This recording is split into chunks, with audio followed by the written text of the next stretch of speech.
సిద్దిపేట జిల్లా చేర్యాలలో కాంగ్రెస్ బీఆర్ఎస్ మధ్య flexi war ముదిరింది. Cheriyal మండలం తాడూరు నుండి కమలాయపల్లి వరకు బీటీ రోడ్డు నిర్మాణానికి రాష్ట్ర ప్రభుత్వం 6,12,00,000 రూపాయలు మంజూరు చేసింది. దీనిపై సోషల్ మీడియాలో విమర్శలు చేసుకున్నారు కాంగ్రెస్ బీఆర్ఎస్ నేతలు.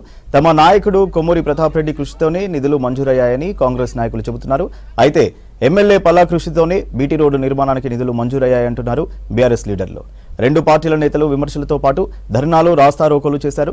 నిన్న చేర్యాల మండలం తాడూరులో ఎమ్మెల్యే పల్లా ఫ్లెక్సీకి కాంగ్రెస్ నాయకులు చెప్పుల దండ వేసి నిప్పు పెట్టడంతో రెండు పార్టీల మధ్య వివాదం మరింత ముదిరింది.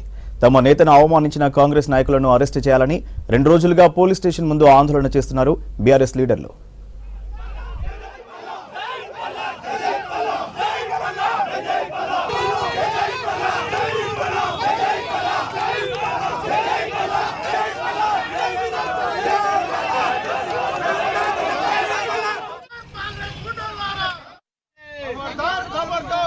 మరోసారి కనుక కాంగ్రెస్ పార్టీ నిధులతో కాంగ్రెస్ ప్రభుత్వంలో గౌరవనీయులు పెద్దలు కొమ్మూరు ప్రతాప్ రెడ్డి చొరవతో శాంక్షన్ కాబడిన ఏ ప్రభుత్వ పథకాన్నైనా కార్యక్రమాన్నైనా నేను చేయించిన అని చెప్పి మాట్లాడితే మాత్రం తప్పకుండా చెప్పులతో కొడదామనే మాట ఈ సందర్భంగా తెలియజేస్తా ఉన్నాం.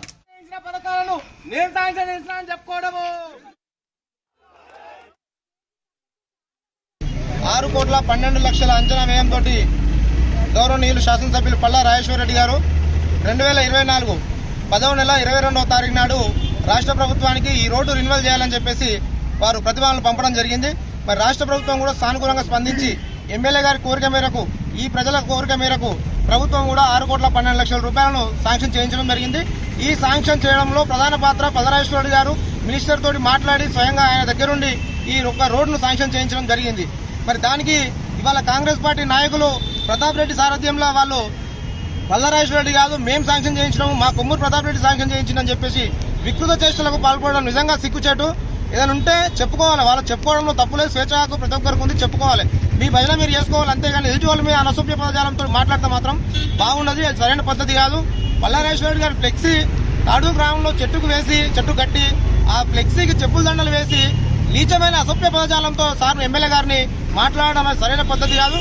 ఇక్కడ ఈ జనగాం నియోజకవర్గంలో కానీ చేర్యాల ప్రాంతంలో కానీ అటువంటి నీచ సంస్కృతి అనేది లేదు. మీరు అధికారంలోకి వచ్చి 13 నెలలు కాలే ఆగకుండా ఇష్టం వచ్చినట్టు మాటలతోటి, మీ దుశ్చర్యలతోటి ఇక ప్రాంత ప్రజలను మాత్రం అశాంతికి, భయాందోళనకు గురి చేసే తీరు మీ దగ్గర కనబడతా ఉన్నది. ప్రశాంతమైన వాతావరణం, ఎటువంటి ఇబ్బంది లేకుండా మంచి పాలిటిక్స్ ఉన్న ఈ చేర్యాల ప్రాంతంలో లేని సంస్కృతిని, ఒక విష సంస్కృతిని కాంగ్రెస్ గుండాలు ఆ విష సంస్కృతి తెరలేపడం సిగ్గుచేటు.